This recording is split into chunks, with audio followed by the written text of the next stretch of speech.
বৈষম্য বিরোধী ছাত্র আন্দোলনের সমন্বয়করা বাসায় বাসায় গিয়ে চাঁদাবাজি করতেছে, এটা নতুন কিছু নয়। এটা একটা গ্রুপ যারা সারা বাংলাদেশে চাঁদাবাজি করে, দখলদারিত্ব করে এবং সেটাকে বিএনপির উপরে দায়ভার চাপাই দিতে চায় বিভিন্ন সময়। আপনারা পুরান ঢাকার একটা ঘটনা দেখেছেন, যে ঘটনা তাদের ব্যবসায়িক দ্বন্দ্বের মধ্য দিয়ে ঘটেছে, সেটাতে বিএনপির নাম দিয়ে বাংলাদেশে একটা মব সৃষ্টি করে বিএনপির ইমেজ ক্ষুণ্ণ করার জন্য ষড়যন্ত্র করা হয়েছে, চেষ্টা করা হয়েছে। আপনারা দেখেছেন একটা মিথ্যা ঘটনাকে সামনে এনে বিএনপিকে দায় চাপিয়ে দেওয়া হয়েছে। কিন্তু এরকম গুলশানের মতো একটা সোসাইটিতে বাসার ভিতরে গিয়ে চাঁদাবাজি করতেছে, সেটা নিয়ে কিন্তু অন্য কোনো দল কখনোই কোনো কথা বলতেছে না।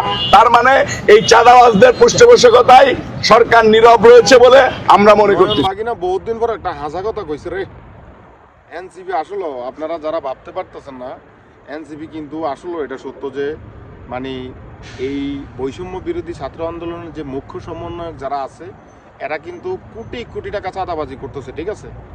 এখন আপনার প্রশ্ন থাকতে পারে যে বিএনপি কি করে না।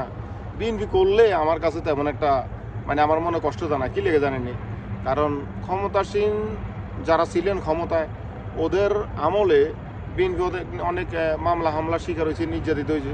তো সেই ক্ষেত্রে তারা খাইলে আমার কাছে যারা উড়াইয়া জুড়ে বইয়া কোটি কোটি টাকা, এখন তো এগুলোর হিসাব পাবেন না। একটা দল যখন ক্ষমতায় আসবে তখন এগুলোর হিসাব বাইরে ঠিক আছে নি।